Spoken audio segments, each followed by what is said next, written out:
6 है और आज की इस क्लास में हम सीखने वाले हैं ऐसे वाक्यों की इंग्लिश जो कि कॉमन है, एक ही तरह की है और हम रोजाना के बोलचाल में बोलते हैं। तो सबसे पहले हम समझ लेते हैं कि वो कौन से वाक्य है जिसकी इंग्लिश आज हम सीखने वाले हैं। जैसे मैं खेल रहा था, वह खाना बना रही थी, तुम उसे गाली दे रहे थे, बारिश हो रही थी। तो इस तरह के वाक्यों की इंग्लिश आज हम सीखने वाले हैं। तो यहाँ कॉमन आपको क्या नजर आ रहा है?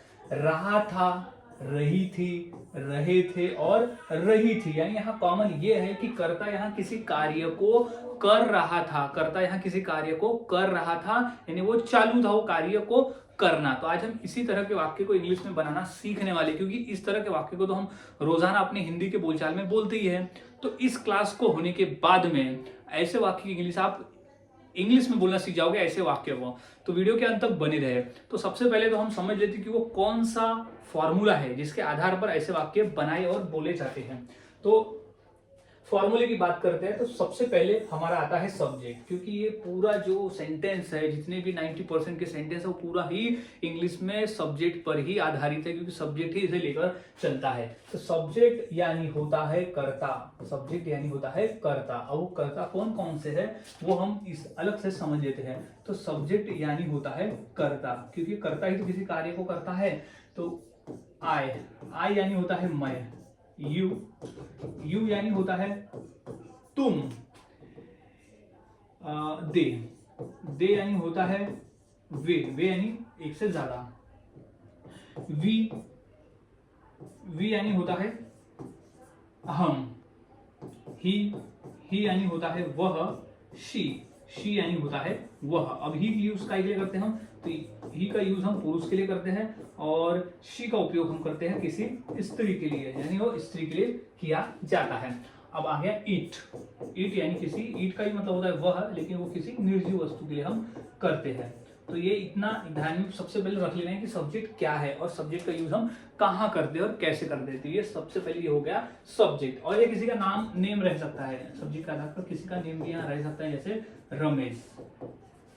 ठीक है, तो ये हो गया सब्जेक्ट। तो सबसे पहले हमने सब्जेक्ट को हमने समझ लिया। अब सब्जेक्ट के बाद वाज वर। अब ऐसा नहीं है कि हर सब्जेक्ट के साथ में वाज और वर लगेगा, किसी सब्जेक्ट के साथ में वाज लगेगा, किसी के साथ में वर लगेगा। तो सबसे पहले तो ये देख लेते हैं कि किसके साथ में वाज और वर लगेगा। तो अगर हमारा सब्जेक्ट आई रहता है तो हम लगाते हैं वाज, अगर हमारा यू रहता है तो हम लगाते हैं वर, अगर हमारा दे रहता है तो वर लगाते हैं, वी रहते हैं तो वी वर लगाते हैं, ही रहता है तो ही वॉज लगाते हैं, शी रहती है तो शी वॉज लगाते हैं, ईट रहता है तो ईट वॉज लगाते हैं, और कोई नाम रहता है जैसे रमेश या नेहा तो हम उसके साथ लगाते हैं वॉज। तो इस तरह से हम वॉज और वर का प्रयोग करते हैं सब्जेक्ट के साथ में। अब फिर उसके बाद प्लस वर्ब का आईएनजी फॉर्म। वर्ब यानी होता है क्रिया, क्रिया का आईएनजी फॉर्म यहाँ पर आ जाएगा। क्रिया को आईएनजी में लगा लेंगे, क्योंकि आईएनजी लगाने का मतलब ये कि वो कार्य चालू था, यानी कंटिन्यू में चालू था। तो प्लस ऑब्जेक्ट यानी बचा हुआ भाग, जो भी बचा हुआ पोर्शन रहेगा वो हम वर्ब के बाद में लगा देंगे। तो कंप्लीट फॉर्मूला हमारा बन रहा है subject plus was were plus V plus ING plus object. अब ये हमने फॉर्मूले को समझ लिया।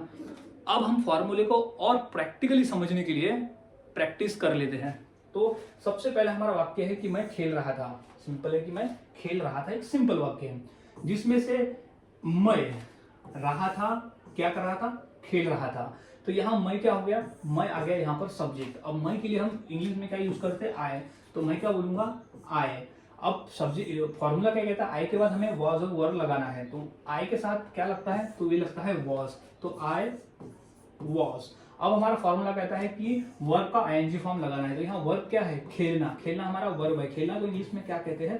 प्ले। अब ये प्ले जो है वो सिंपल प्ले है, अब इसको आईएनजी फॉर्म में हमें लिखना है। तो आई वॉज, यहाँ हो जाएगा प्लेइंग। तो आई वॉज प्लेइंग। तो इस तरह से सिंपल वाक्य बनाए जाते हैं कि आई वॉज प्लेइंग, यानी मैं खेल रहा था। दूसरा वाक्य है वह कुछ बता रहा था। बोलते ना मैं वहां गया तो वह कुछ बता रहा था, या मैं आ रहा था जब तो वो कुछ बता रहा था। तो उसकी इंग्लिश क्या होगी? तो वह रहा था से समझ में आ जाता है कि वो लड़का है। तो लड़का के लिए यूज क्या करते हैं हम? ही यूज करते हैं, यानी पुरुष के लिए तो ही। अब ही के बाद कौन सा वर्ब हमें यूज करना है? तो वॉज करना है। तो ही वॉज आ जाएगा, ही वॉज। अब बताना, बताना को इंग्लिश में क्या कहते हैं? टेल। बताना को इंग्लिश में कहते हैं टेल। तो आईएनजी फॉर्म क्या हो जाएगा, टेलिंग, तो ही वॉज टेलिंग। अब कुछ, अब हम हमारा फॉर्मूला कहते हैं कि आईएनजी के बाद जो भी ऑब्जेक्ट बचा रहा है उसको लिख देना है, तो वह की भी इंग्लिश हो गई, बताना की भी इंग्लिश हो गई, रहा था की भी इंग्लिश हो गई। अब क्या रह गया, कुछ, तो कुछ को इंग्लिश में कहते हैं हम समथिंग, तो समथिंग यहाँ पर आ जाएगा। तो ही वॉज टेलिंग समथिंग, यानी वह कुछ बता रहा था। मैं जब आया तो वह कुछ बता रहा था, तो ही वॉज टेलिंग समथिंग। अब और वाक्य देख लेते हैं। और बेटर अंडरस्टैंडिंग के लिए जितने क्वेश्चन की प्रैक्टिस करोगे उतना आसान होगा और उतनी आसानी से आप सीख जाते हो। तो सबसे अब है, वह खाना बना रही थी, क्या कर रही थी, खाना बना रही थी, क्योंकि हमारा कॉमन है ना रही थी, तो वह रही थी के लिए वह थी, तो वह लड़की है, तो वह के लिए हम यूज करेंगे यहाँ पर सी।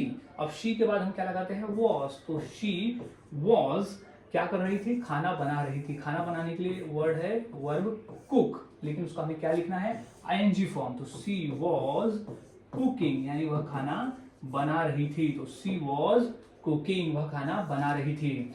अब नेक्स्ट है कि हम उसे बुला रहे थे, हम उसे बुला रहे थे, वो नहीं आ रहा, आया वो अलग बात, लेकिन हम उसे बुला रहे थे, तो क्या आ जाएगा, हम के लिए इंग्लिश क्या होती है, वी। अब वी के लिए क्या यूज करते हैं, वर, जब भी हमने देखा तो वी वर। अब बुलाना को इंग्लिश में हम कहते हैं कॉल, तो लेकिन कॉल का हमें क्या फॉर्म लिखना है, आईएनजी फॉर्म, तो वी वर कॉलिंग। अब किससे बुला रहे थे, उसे, तो उसे क्या हो जाएगा, ऑब्जेक्ट में आ जाएगा, तो उसे की इंग्लिश क्या होती है, तो हम उसे कहते हैं हिम, तो वी वर कॉलिंग हिम। तो इस तरह से वाक्य बनाए जाते हैं और बोले जाते हैं।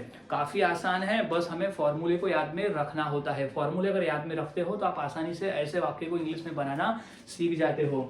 और वाक्य देख लेते हैं, जैसे हम टीवी देख रहे थे, हम टीवी देख रहे थे, कौन सा कार्य कर रहे थे, हम टीवी देख रहे थे ना। हम ऐसा बोल सकते हैं कि वह आया तो हम टीवी देख रहे थे, तो हम कहेंगे कि हम टीवी देख रहे थे, तो हम के लिए इंग्लिश क्या होती है, वी, तो वी के बाद कौन सा लगता है, वर, तो वी वर। अब हमें क्या कहता है कि आईएनजी फॉर्म लगाना है, वी प्लस आईएनजी, तो वॉच, यानी टीवी देखने की वॉचिंग को क्या कहते हैं, वॉच करना, तो देखना को हम क्या कहेंगे, वॉच, तो इसका आईएनजी फॉर्म क्या हो जाएगा, वॉचिंग, तो वी वर